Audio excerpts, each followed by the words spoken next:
Welcome to the First Derivative Podcast, Part 1. All right, so I thought we would start off with a little introductory problem. So in problems 1 to 8, we're going to use the given graph of our function, and we're going to answer some questions. So I can't really call on you to answer the questions. Perhaps you can either write your answers down or think of the answers in your head, and then if some of these questions if my answers don't match your answers, then you can ask me about that in class. So the first question is the function increasing on the interval -8 to -2? Right, so that's the green portion of our graph there. And we read graphs left to right. And notice that graph is, the y values are getting larger as we look from left to right, which means our function is increasing. So the answer to that question is yes. And what happened to my y? There we go. That was an easy question. All right, so is the function increasing on the interval 2 to 10? So that's the red portion of the graph. So is that increasing everywhere on that interval from 2 to 10? Well, it's increasing some of the time. It's actually decreasing at the start of that interval. So it's decreasing from 2 to 5. But then it's increasing from 5 to 10. So is it increasing on the interval? Well, the answer would be no, not completely, right? Only part of the interval.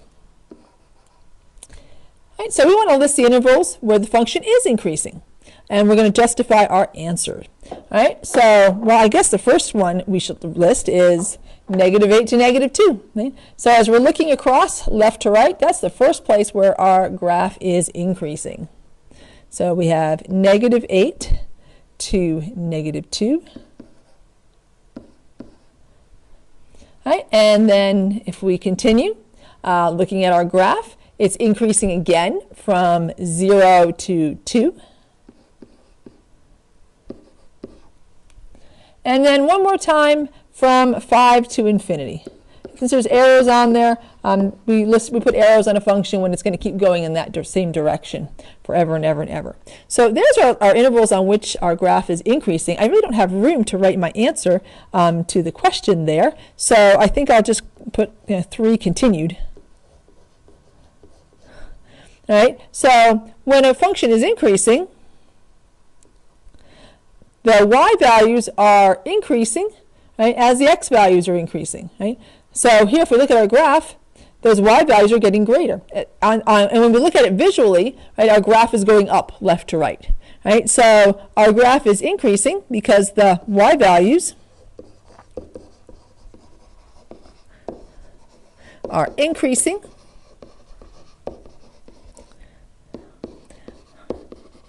as the x values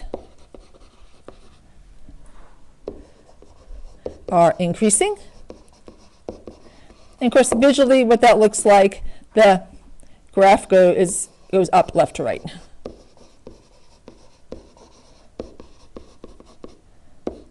Sort of an informal way to explain our answer and a formal way. Let's look at the next question there. List the intervals on which the function is decreasing. Okay? Now, that's not necessarily everywhere where it's not increasing. It could be constant somewhere. Not this particular graph, but some graph could be constant somewhere. In this particular graph, everywhere it's not increasing, it's decreasing. So it's, whoops, I said -8 to -2, and I accidentally wrote -infinity. I did not catch that. But my hand did not listen to what my mouth said. All right, now it's decreasing from -infinity to -8. Maybe my hand forgot how to make an 8 sign, and it made an infinity instead. It's also decreasing from -2 to 0. And then again from 2 to 5. And we had mentioned that in question 2, right? All right, so those are the places where a function is decreasing. And notice that fills in everywhere that it wasn't increasing. So -infinity to 8, decreasing. -8 to 2, increasing. -2 to 0, decreasing. 0 to 2, increasing. 2 to 5, decreasing. And 5 to infinity, increasing. And then let's answer the rest of this below. Well, if the y values are increasing as the x values are increasing, our function's increasing. Here, the y values are decreasing.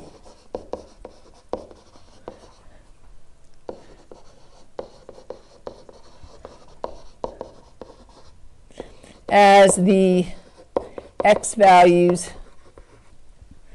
are increasing.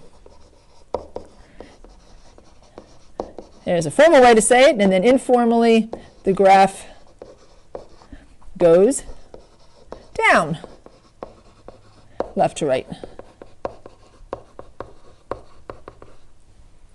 There we go, squeeze that in. All right, let's look at the fifth question there. List the values of x which the graph has a local maximum. Right? So I see two local maximums, right? Because we're not going to consider where the graph is going to keep on going up and up forever. The two local maximums are at -2, 6, and 2, 10. 10, where's the 1? There we go. All right, these 2 points right here, this is a relative max, and this is a relative max. It's not an absolute max. Matter of fact, there would be no absolute max on this graph unless we restrain ourselves to an interval. And of course, that would be a relative max. So 5 continue. I guess I should have written smaller. Right, so it's the largest values in an immediate area. Those are relative maximums. And the rest would be of the graph, but that's good enough. I'm going to have to move everybody up. There we go. So I can answer the next question. I'll read while I'm moving. So we're going to list the values where we have a local minimum. All right, so I see 3 local minimums. I see a local minimum right here at 8, 4. I see one at 0, 0. And I see one at 5, 0. Right, and so our, oops, I probably should write that down. So -8, -4, and 0, 0, and 5, 0. Right? And so 6 continued, justifying our answer. Those are the, and when I say values, I really should have said y values. So smallest y values in an immediate area. I'll fix the other one. I knew what I meant, but I didn't write it. And that's, of course, of the graph. So I'll just squeeze in a little y value. Oops. That's supposed to be a y and a little line there, but it looks a lot more like an x. Get rid of you. Get rid of you. Add in u. We're just going to squeeze that in there. Well, it's good enough. Good enough. All right, so we want to find the x-intercepts, and of course that's a pretty easy question. All right, we have 3 x-intercepts, -5, 0, 0, 0, and 5, 0 are our x-intercepts.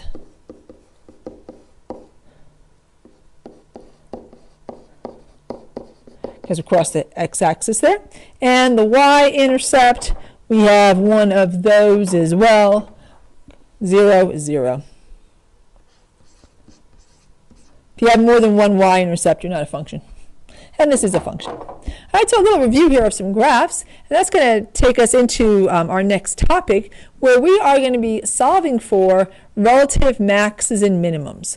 All right, so we're going to kind of take our, we're going to kind of continue what we've learned from extreme value theorem and Rawls theorem and mean value theorem, and use that as we're finding some relative maxes and min values. So we're going to be using the first derivative test to determine where a function is increasing or decreasing and find relative maximum and relative minimum values. So this, where a function is increasing or decreasing, can be described as monotonicity. So we're finding the graph's monotonicity. Right? whether it's increasing, decreasing, or remaining constant.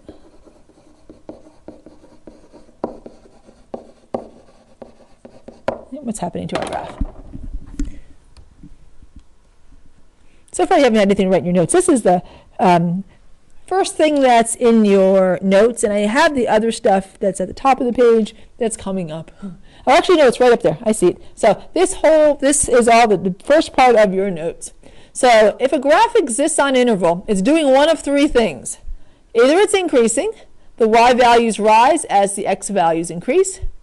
It's decreasing, the y values fall as the x values increase.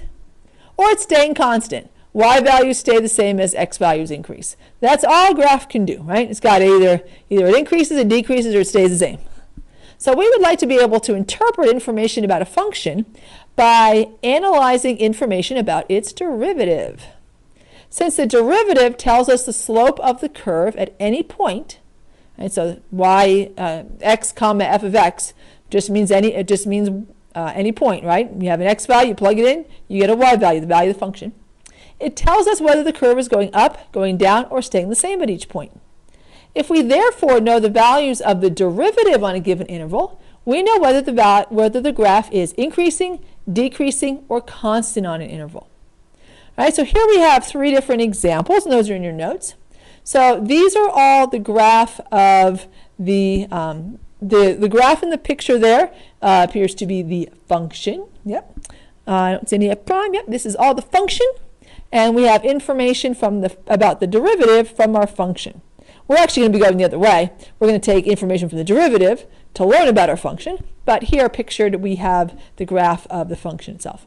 So here we're looking at our function. Notice that we have one x value, and then we have another x value. So fx1, that's this one here. Right? So x subscript 1 is smaller than x subscript 2, or x subscript 2 is larger than x subscript 1. And notice that the value of the function for x2 is larger than the value of the function for x1. Right? Our graph is increasing. Right? So our function is increasing. That means our derivative is going to be greater than 0 because our slope is going to be positive. Right? So the slope of the tangent line is going to be a positive number. That's the slope is greater than 0. Here we have another graph. Right? So here's our first x value. There's our second x value. This time, the value of the function for x1 is greater than the value of the function for x2. Right? So our graph is decreasing. Our function is decreasing. That means that our derivative is going to be less than 0, right? Because the derivative is the slope of the tangent lines. Right? Those tangent lines are going to be less than 0, going to be negative. Right? Here we have a constant function. We have the exact same value. Our function is exact same thing for x1 as it is for the second point there, right? So it doesn't matter, they're both the same, right? So that means if our function is constant, our derivative is going to be 0 because the slope will be 0. Slope of our tangent lines, right? Continuing on. Right, so we're going to take this information, by the way, and use that to give a little background to our first derivative test. So the first derivative test, right, and that is in your notes, nice and brightly below the graphs we just looked at. So this theorem is a test for increasing and decreasing functions. Let f be a function that is continuous on the closed interval ab and differentiable on the open interval ab. So if our derivative is greater than 0, and so if you're looking at those symbols there, right, all that means is that is an element, and then AB is an element of our function, right? So if the derivative is greater than 0, then f is increasing on AB. If the derivative is negative, it's less than 0, our function is decreasing on AB. And if the derivative is 0, we have a constant function, right? So if our derivative, I hope you can see the prime symbols in there. So if the derivative is greater than 0 on an interval, then what we have what's called f is monotonic increasing on that interval. Got tongue-tied there. Monotonic increasing on the interval. If the derivative is less than 0 on an interval, then our function is monotonic decreasing on that interval. And if the derivative is 0, then it's constant and boring on that interval, right? It's not increasing or decreasing. Right? The monotonic part means it's doing the same thing. So it's constantly increasing on the interval. It's constantly decreasing on that interval, right? So when we look at monotonicity, we want to know, is the function increasing or decreasing? Right? So here we have an example here. So the graph of a function f of x is defined on -3, 5 as shown. So we want to list the open intervals over which the function is increasing, decreasing, and constant. Right? So here I have a graph. I've marked the critical points. Right? We have 2 critical points here. One of them is because our derivative would be 0. Hopefully you recognize the other critical point is because the derivative would be undefined. Right? We have a corner. Right? So there, right there, there's a corner. Right? So we cannot take the derivative there. Right? So where is our function increasing? Where is it decreasing? And where is it constant? Right? So if we look at our function, right, from -3 to 2, we can see that the y values are increasing.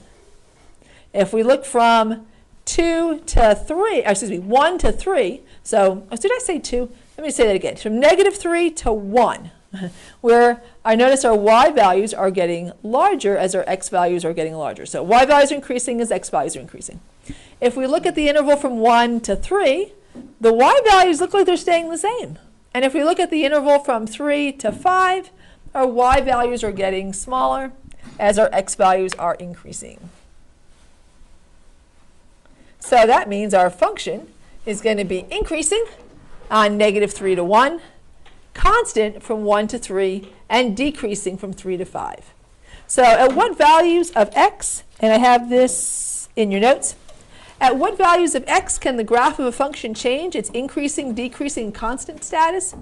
Right? So the graph of a continuous function can only change its increasing, decreasing, constant status at critical values. So notice we go from increasing to constant at one critical point. At the second critical point, we go from constant to decreasing. Right? So we can only change at critical points. The graph of a discontinuous function can change its increasing, decreasing constant status at a critical point or a discontinuity. So if you're continuous, it can only change at a critical point. Either the derivative is 0 or the derivative is undefined.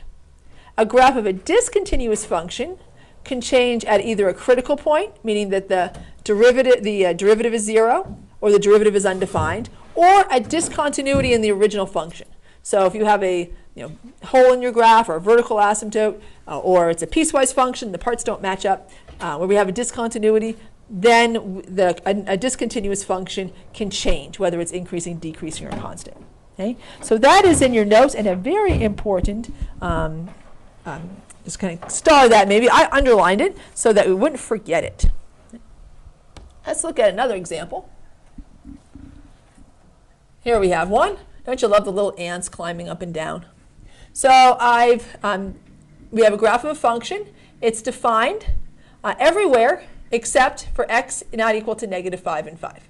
Right? So that's the only place that we're not defined. We want to list the open intervals over which the ants walk uphill, increasing, or downhill, decreasing. Right? So notice we have a discontinuity. We have a discontinuity at -5 and 5. Right? Those are vertical asymptotes. Right? So we have a vertical asymptote at x equals -5. We have a vertical asymptote at x equals 5. Right? And then we have one critical point. Right? The one critical point is right there at x equals 0, notice we have a horizontal tangent line. So, or would have if I drew one in. So that means that our derivative is 0. Okay? Other than where the function is discontinuous, there are no places where the derivative is undefined. All right, so let's take a look, see if we can figure out where we're increasing. The ants walk uphill and get tired, or decreasing. The ants walk downhill. So notice that if I look from left to right, that my graph is increasing as I come from negative infinity, or in this place we can see -8, but it would keep on going. Negative infinity to -5, the ants would be walking uphill. Our function is increasing. At the discontinuity, at x equals -5, notice it's still increasing, right? So we haven't changed there at that discontinuity. At both negative infinity to -5, and then from -5 to 0, our graph is increasing. At the critical point there, where our derivative would be 0, we change from increasing to decreasing. Okay? At the discontinuity, there's no change in our monotonicity. We're still decreasing, right? So we're still decreasing after 5. And let's take a look at that. So our function is increasing from negative infinity to -5, and then again from -5 to 0. The function is decreasing from 0 to 5, and again from 5 to infinity. So we didn't change our monotonicity at the discontinuities, but we did change at the critical points. And I'm going to stop right here, and this is where I'm going to pick up with in class. All right, so I hope you enjoyed this first podcast, and I'll see you in class. Bye.